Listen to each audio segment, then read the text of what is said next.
इस कहानी की शुरुआत होती है एक मिनिएचर आर्ट के बने घर को दिखाने से। अब कैमरा उस छोटे से घर की तरफ झूम करता है और हम जान पाए कि जहाँ ये मिनिएचर घर पड़ा है उसमें एक फैमिली रहती है। इस फैमिली में जो बूढ़ी औरत है उसकी मौत हो गई है और अब यह फैमिली उन्हें दफन करने के लिए जा रही है। फैमिली में बूढ़ी औरत की बेटी थी जिसका नाम एनी है, उसका हस्बैंड और 2 बच्चे, एक लड़का और एक लड़की। अब एनी की बेटी शुरू से ही काफी अजीब थी। दिखने में अजीब होने के साथ साथ उल्टी सीधी हरकतें भी किया करती थीं, जैसे सख्त सर्दी के मौसम में भी बाहर बने छोटे घर में सोना, अजीब कपड़े पहनना वगैरह। और तो और बच्चे होने के बावजूद उसका जिस्म बड़े लोगों जैसा था, यानी कि वो नॉर्मल बिल्कुल भी नहीं थी। अब जब ये फैमिली एनी की मॉम के फ्यूनरल पर पहुंची, वहाँ पर बहुत सारे अनजान लोग भी इस फ्यूनरल में शामिल होने के लिए आए थे। अब यहाँ जब एनी फ्यूनरल की स्पीच दे रही थी तो इस दौरान उसकी बेटी बड़ी अजीब आवाज निकालती है। एनी ने अपने गले में एक अजीब निशान वाला लॉकेट पहना हुआ था और बिल्कुल ऐसा ही लॉकेट उसकी मॉम की लाश के गले में भी था।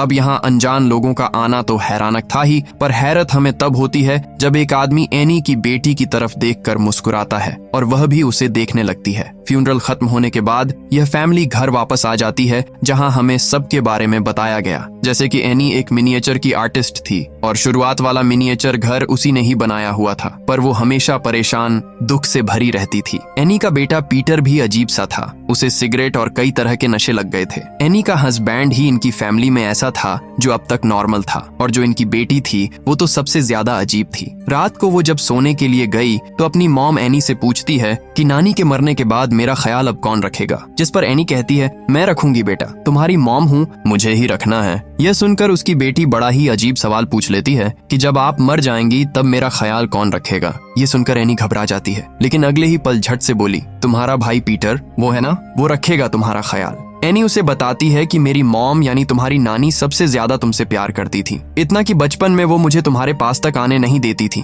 और खुद ही तुम्हें दूध पिलाती थी। इस पर उसकी बेटी जवाब देती है, पर नानी को तो लड़का चाहिए था, पर मैं पैदा हो गई तो प्यार वो मुझे मजबूरी में ही करती थी। अपनी बेटी को सुलाने के बाद एनी अपनी मॉम का सामान चेक करने लगती है, जिसमें से उसे एक नोट मिला। उसमें एनी की मॉम उसे माफी मांगकर कह रही थी कि तुम सबकी कुर्बानी दी जाएगी जो बहुत ही कीमती होगी और इसके बदले में तुम्हें इनाम भी दिया जाएगा। उसकी मॉम के ये कहने का मकसद एनी को एक मैसेज देने का था। अगले दिन एनी की बेटी जब क्लास में बैठी थी तो अचानक एक परिंदा खिड़की से आकर जोर से टकराया, जिससे उसकी मौत हो गई। इसी क्लास में एक कैंची पड़ी थी, जिसे ले जाकर एनी की बेटी उस मरे हुए परिंदे का गला काट देती है। अब उसका गला काटने के बाद एनी की बेटी उसका सर अपने पास ही जेब में रख लेती है और जब वो घर जा रही थी तो हम दूसरी साइड पर एक औरत को खड़ा हुआ देखते हैं जो लगातार एनी की बेटी को ही देखे जा रही थी। अब ये फैमिली एनी की मॉम के कमरे को बंद करने का फैसला करते हैं, लेकिन उससे पहले हमें कमरा दिखाया गया जिसके अंदर बहुत सारे शैतानी रिचुअल यानी जादू के निशान बने हुए थे, जो डीमन यानी शैतान और काले जादू की तरफ इशारा कर रहे थे।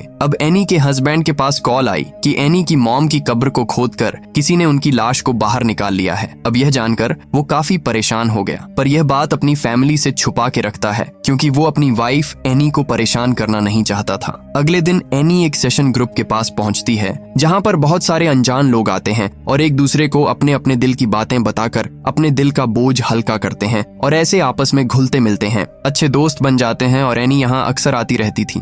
यहाँ वो अपनी मॉम के बारे में बड़ी अजीबोगरीब बातें बताती है। वो बताने लगी कि मेरी मॉम थोड़ी पागल सी थी, वो मेरे भाई के अंदर किसी और को डालना चाहती थी, पर इस सब से परेशान होकर मेरे भाई ने अपनी जान ले ली। उसके बाद अचानक किसी वजह से मेरे डैड की भी मौत हो गई। इसके अलावा मेरी मॉम इतनी अजीब थी कि पता नहीं कैसे वो लोगों को अपने कंट्रोल में कर सकती थी। उनके पास एक अजीब सी ताकत थी जिसके जरिए वो मेल से आदमियों में कोई ऐसी चीज डालती थी जिससे वो मेरी मॉम के कंट्रोल में आ जाया करती थी। इसलिए जब मेरा बेटा पीटर पैदा हुआ तो उसे मैंने अपनी मॉम के पास जाने नहीं दिया, लेकिन फिर जब मेरी बेटी पैदा हुई तो क्योंकि वो लड़की थी तो उसे मैंने मेरी मॉम के पास जाने की इजाजत दे रखी थी। और शायद यही वजह है कि आज वो मेरी बेटी इतनी अजीब सी है, नॉर्मल नहीं लगती। अब एनी की बेटी जो अपने कमरे में थी तो अचानक उसके पास अजीब तेज रोशनी आई जो उसे एक मैदान की तरफ इशारा कर रही थी। और जब एनी की बेटी मैदान में गई तो वहाँ एक आदमी आग के बीच में बैठा हुआ था। उसे देखने से लग रहा था जिसे वो कोई शैतानी रिचुअल जादू कर रहा हो। उसकी बेटी बड़े गौर से उसे देख ही रही थी कि तभी यहाँ एनी आ गई जो खींचकर अपनी बेटी को अपने साथ अंदर ले जाती है।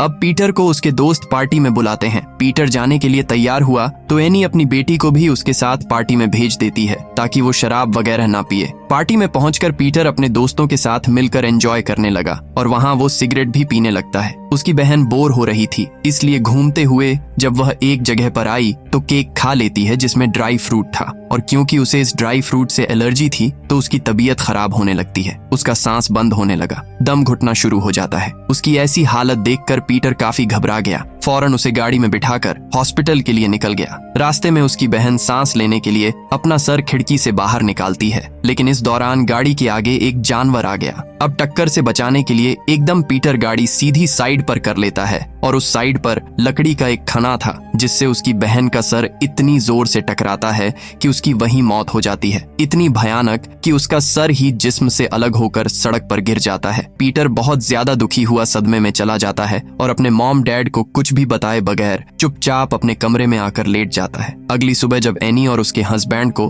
अपनी बेटी की मौत का पता चला तो दोनों बहुत दुखी हुई। एनी तो फूट फूट कर रो रही थी। उसके फ्यूनरल तक हम उसे रोता हुआ ही देखते हैं क्योंकि इस सदमे से वह बाहर नहीं आ पा रही थी। इस हादसे के बाद ही फैमिली का बर्ताव एक दूसरे के साथ काफी अजीब हो गया। कोई भी एक दूसरे को बुला नहीं रहा था, बस चुपचाप ही रहती है। इस गम से उभरने के लिए एनी दोबारा से उस सेशन ग्रुप में जाने का फैसला करती है, लेकिन क्योंकि उसकी हालत ठीक नहीं थी तो वो इसके लिए हिम्मत नहीं कर पा रही थी, पर फिर भी जाने का ठान लेती है। गाड़ी में बैठकर वो निकलने ही वाली थी कि तभी अचानक वहाँ एक औरत आ गई जो एनी को कहती है कि मैं आपकी पड़ोसन हूँ, आपके घर से कुछ ही दूरी पर रहती हूँ। मुझे आपकी बेटी की मौत का पता चला कि छोटी ही उम्र में वो अचानक ही गुजर गई। बहुत अफसोस हुआ सुनकर, लेकिन मैं आपको एक बात बताऊं, हाल ही में मेरे बेटे और पोते की पानी में डूबने की वजह से मौत हो गई है। मैं समझ सकती हूँ तुम्हारा दुख क्योंकि मैं भी इस सदमे से गुजरी हूँ, लेकिन इस गम से तुम्हें बाहर निकालने में मैं तुम्हारी मदद कर सकती हूँ। ये बोलकर वो एनी को अपने घर का एड्रेस देती है और वहाँ से चली जाती है।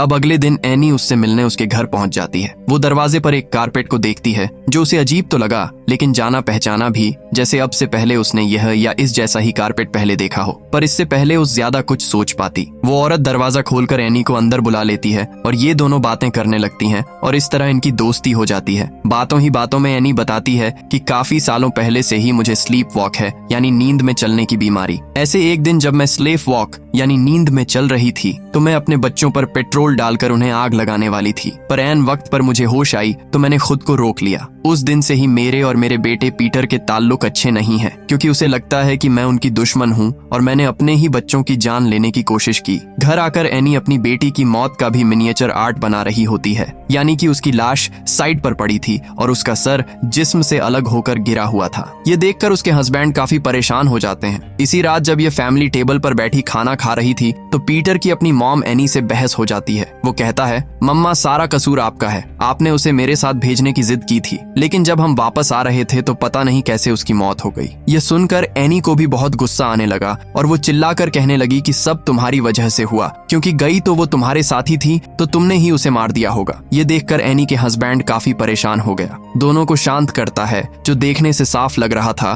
कि अब इस फैमिली की दूरियां बढ़ती जा रही हैं और यह लोग आपस में टूट रहे हैं। अब अगले दिन जब एनी एक स्टोर में शॉपिंग कर रही थी तो वहाँ उसे वह औरत यानी पड़ोसन दोबारा मिलती है और एनी को बताती है कि हाल ही में मैंने एक रिचुअल यानी जादू का प्रोसेस करके अपने मरे हुए पोते की आत्मा से राब्ता किया। ये बताकर वो एनी को काफी मिन्नतें करके अपने घर ले जाती है और वो प्रोसेस करके सच में अपने पोते की आत्मा से बात करके दिखाती है। अब ये प्रोसेस एनी को जरा पसंद नहीं आया क्योंकि इससे वो डिस्टर्ब हो रही थी, पर वो औरत बहुत चालाक थी। एनी को सलाह देती है कि ऐसा करो, तुम भी अपनी बेटी की आत्मा से बात करने की कोशिश करो, उसे बुलाओ यहाँ, तुम्हें ज्यादा कुछ नहीं करना पड़ेगा, बस उसकी एक चीज लो, कुछ मंत्र पढ़ो और बस तुम्हारा आत्मा से राब्ता बन जाएगा। इसी रात एनी स्लीप वॉक करते हुए पीटर के कमरे में जा पहुंची, जहां उसे पीटर के चेहरे पर बहुत सारी बारीक चींटियां दिखती हैं जो उसकी आंखों, मुंह और नाक में घुस रही थी। यहाँ पता चला कि एनी सच में स्लीप वॉक नहीं कर रही, बल्कि ये सब वो सपना देख रही थी और सपने में ही वो स्लीप वॉक करके यहाँ आई थी। अब इस सपने में पीटर अपनी मॉम से पूछता है कि आपको मुझसे क्या मसला है, क्यों हर वक्त अब मेरे पीछे पड़ी रहती है, जिस पर एनी जवाब देती है कि तुम मुझे कभी चाहिए ही नहीं थी, मैं तुम्हें पैदा ही करना नहीं चाह रही थी, वो तो मेरी मॉम ने मिन्नतें करके तुम्हें पैदा करवाया क्योंकि उन्हें एक लड़का चाहिए था। यहाँ तक कि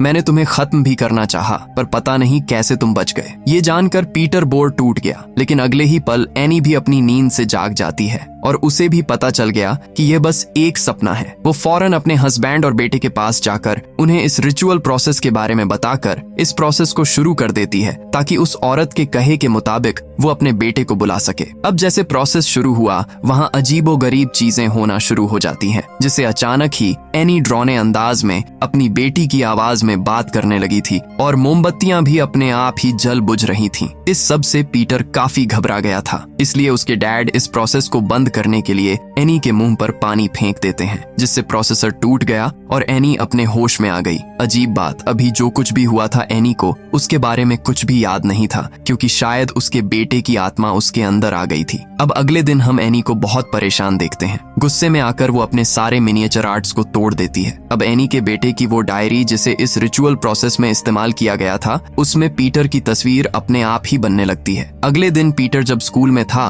तो वो शीशे में खुद को देखता है, जहाँ उसका असल और अक्स यानी परछाई एक दूसरे के बिल्कुल उल्ट थी। यानी असल में उसके एक्सप्रेशंस कुल सीरियस परेशानी वाले थे, जबकि उसकी परछाई में वो काफी खुश नजर आ रहा था। उसके चेहरे पर मुस्कुराहट थी। एनी अपनी बेटी की उस डायरी को आग लगाकर जलाने की कोशिश करती है, लेकिन जहां पहले तो डायरी को आग लग ही नहीं रही थी, पर जब लगी तो एनी को भी आग लग रही थी, जिस वजह से उसे डायरी की आग बुझानी पड़ती है। अब एनी इन सारी चीजों से बड़ी कंफ्यूज हो गई थी। उसके दिमाग में कई सारे सवाल थे जिनका जवाब पाने के लिए वो पड़ोसन के घर जाती है, जहां उसे पड़ोसन तो नहीं मिलती, लेकिन काले जादू का सामान पड़ा हुआ था और वहां पीटर की तस्वीर भी रखी हुई थी और यह रिचुअल काला जादू उसकी तस्वीर पर ही किया जा रहा था। अब जब वो दोबारा से दरवाजे वाली कालीन पर गौर करती है तो उसे याद आता है कि बिल्कुल इस तरह की कालीन तो मेरी मॉम के पास भी थी। वो जल्दी से भागकर अपने घर आई और अपनी मॉम का सामान चेक करने लगती है, जहां उसे बिल्कुल वैसा ही कालीन मिलता है और इसी डिजाइन में कई सारे और कालीन भी, और यह भी किसी जादू के निशानों की तरफ इशारा कर रही थी। उसे शक हुआ,